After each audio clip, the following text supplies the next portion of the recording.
ఆంధ్రప్రదేశ్లో ప్రస్తుతం జరుగుతున్న ఎన్నికలు చాలా కీలకమైనవని, ఈ ఎన్నికలు రాష్ట్ర భవిష్యత్తును నిర్ణయిస్తాయని చంద్రబాబు అన్నారు. తెలుగుదేశానికి పారిశ్రామికవేత్తలు మద్దతు పలకడం శుభపరిణామమని అన్నారు. పారిశ్రామికవేత్తలతో బస్సు యాత్రను ప్రారంభించిన ఆయన సీమాంధ్ర అభివృద్ధికి చివరి రక్తపు బొట్టు వరకు కృషి చేస్తానని అన్నారు. అప్పుడు నేను వచ్చి రిఫార్మ్స్ కు నాంది పలకాలి. రిఫార్మ్స్ వల్ల టెక్నాలజీ చాలా ముందుకు పోతాం, చైనా చాలా ముందుకు పోతున్నారు, మనం కూడా పోవాలని ఆనాటి ప్రధానమంత్రి వాజ్పేయిని మెప్పించి రిఫార్మ్స్ తీసుకొచ్చాం. దాని ఫలితమే ఈ రోజు మీరు చూస్తే ప్రతి ఒక్క ఊర్లో సెల్ ఫోన్లు వెళ్ళిపోయినాయి. అవసరమైతే బ్రాడ్బ్యాండ్ ప్రతి ఒక్క ఊరికి కనెక్ట్ చేపిస్తాం. ప్రతి ఒక్క ఊర్లో ఎక్కడ కూర్చున్న హైదరాబాద్ లో ఎలాంటి ఫెసిలిటీస్ ఉన్నాయో మారుమూల ప్రాంతాలు కూడా అలాంటి ఫెసిలిటీస్ క్రియేట్ చేస్తాం. ఇవన్నీ జరగాలంటే అందరూ ముందుకు రావాలి. ఈరోజు 40 మంది వచ్చారు, 400 మంది రావాలి. అమెరికాలో ఉండే ఎన్ఆర్ఐస్ అందరూ రావాలి. నా వల్లనే అందరికి ఉద్యోగాలు వచ్చాయి. నేనే స్ఫూర్తినిచ్చాను, ప్రపంచం మొత్తం పంపించాను. ఒక నెల మీరు ఎదుర్కొని రండి. పిల్లలకు చాలా ఇబ్బందులు ఉన్నాయి, స్టూడెంట్స్ అందరూ ఇబ్బందులు ఉన్నారు. మీ పరీక్షలు అయిపోయినాయి, నెల పనిచేయండి. మళ్ళా ఉద్యోగాల కోసం, మీ భవిష్యత్తు కోసం ముందుకు రండి. పార్టీలు కూడా ఆలోచన క్రిటిసైజ్ చేయడం లేదు. ఎవరేం చేయగలుగుతారో ఒక్కసారి ఆలోచించండి. ఎవరికి చరిత్ర ఉంది, ఎవరు ఏం చేశారు గతంలో, ఇప్పుడు ఏం చేయగలుగుతారు, అది కూడా మీరు ఆలోచించండి.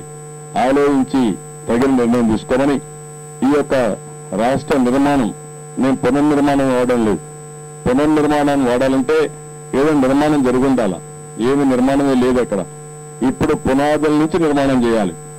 అప్పుల నుంచి జీతాలు ఇచ్చుకుని మళ్ళా డబ్బులు సంపాదించి ఆ డబ్బులు ఖర్చు పెట్టి అభివృద్ధి చేయాలి, సంక్షేమాన్ని కాపాడుకోవాలి, మళ్ళా ప్రజల పైకి తీసుకురావాల్సిన అవసరం ఉంది. ఇలాంటి సమయంలోనే అందుకే నేను కూడా ఎన్డీఏతో పొత్తు పెట్టుకున్నాం. నేను ఎన్డీఏతో పొత్తు పెట్టుకున్న విషయం కూడా ఇక్కడ ఇండస్ట్రీ ఇస్తున్నారు, మేము అందరూ గుర్తుపెట్టుకోవాలి. నేను 95 నుంచి 2004 వరకు, ఆ రోజు కూడా ఢిల్లీలో ప్రభుత్వాలు 3 ప్రభుత్వాలు తెలుగుదేశం పార్టీ చొరవతో వచ్చాయి. దానివల్ల పనులైనాయి, మనం ఫ్రీగా పనులు చేయగలిగాం. అన్డివైడెడ్ అటెన్షన్ 9 సంవత్సరాలు. దానివల్ల అనేక విధాలుగా ప్రగతిని సాధించగలిగాం, ఎంటర్ప్రెన్యూర్స్ డెవలప్ చేయగలిగాం. దేశానికి అవసరం, రాష్ట్రం ఇంకా ఎక్కువ కష్టాల్లో ఉన్నాం, రాష్ట్రానికి కూడా అవసరం. అందుకని ఎప్పుడు కూడా తెలుగుదేశం, బీజేపీ, ఎన్డీఏ కలయిక అనేది ఒక విన్ విన్ సిచ్యువేషన్. ఎప్పుడు ఇద్దరు కలిసిన స్వీప్ తప్ప ఇంకోటి లేదు. రేపు కూడా నాకు అనుమానం లేదు. దేశంలో 300+ ఈ యొక్క ప్రీ ఎలక్షన్ అలయన్స్ వస్తాయి. పోస్ట్ ఎలక్షన్ లో ఇంకా చాలా మంది వస్తారు. రావడమే కాదు, దేశంలో ఒక సుస్థిరమైన పాలన వస్తుంది. ఆంధ్రప్రదేశ్ లో నాకు ఏమాత్రం లేదు. 1 సైడ్ ఎలక్షన్ జరుగుతాయి, జరగాలి. ఇది చారిత్రక అవసరం. ఎంత మెజారిటీ ఎక్కువ వస్తే ప్రజల్లో అంత నమ్మకం వస్తుంది. దేశంలో ఉండే రాజకీయ నాయకులు కూడా ఆలోచిస్తారు, మేము అన్యాయం చేశాం, న్యాయం చేయాలి, న్యాయం చేసి మళ్ళీ అక్కడ వాళ్ళ యొక్క మనోభావాలు కాపాడాలని ఆలోచన రావాలంటే జపాన్ తరహాలో ఎప్పుడు ప్రొటెస్ట్ చేస్తారు. ప్రొటెస్ట్ చేసినప్పుడు స్ట్రైకులు చేయరు, డిస్ట్రక్షన్ చేయరు. వాళ్ళు చేసేప్పుడు పాజిటివ్ గా స్ట్రైక్ చేసిన రోజున ఎక్కువ ప్రొడక్టివిటీ తెస్తారు, ఇంకా ఉత్పత్తి పెంచుతారు. ఆ విధంగా వాళ్ళు నిరసన తెలియజేస్తారు. అలాంటి స్ఫూర్తి ఇక్కడ రావాలి, అలాంటి దేశభక్తి రావాలి.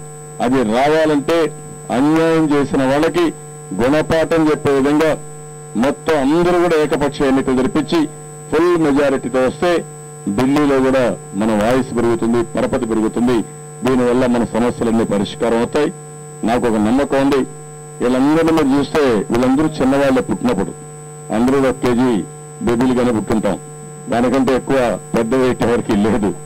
అదే మరి చాలా కుటుంబాలు సాధారణమైన కుటుంబాలే. అయితే 20 ఏళ్ళు 30 ఏళ్ళు మామూలు. మా చౌదరి అయితే అనంతపూర్లో పుట్టాడు, ఒక బ్యాక్వర్డ్ ఏరియా. ఆయన అక్కడే పుట్టాడు, ఎస్టీపీలో పనిచేశాడు, టెక్నాలజీ రావడానికి చాలా దోహదం చేశాడు. నేను సీఎంగా ఉన్నప్పుడు ప్రపంచం అంతా తిప్పాను ఆయన్ని. ఎందుకంటే ప్రతి ఒక్క ఐటీ కంపెనీకి నేను నడుస్తా ఉన్నా, పక్కన నడిచి వచ్చాడు, చాలా కష్టపడ్డాడు. ఈ రోజు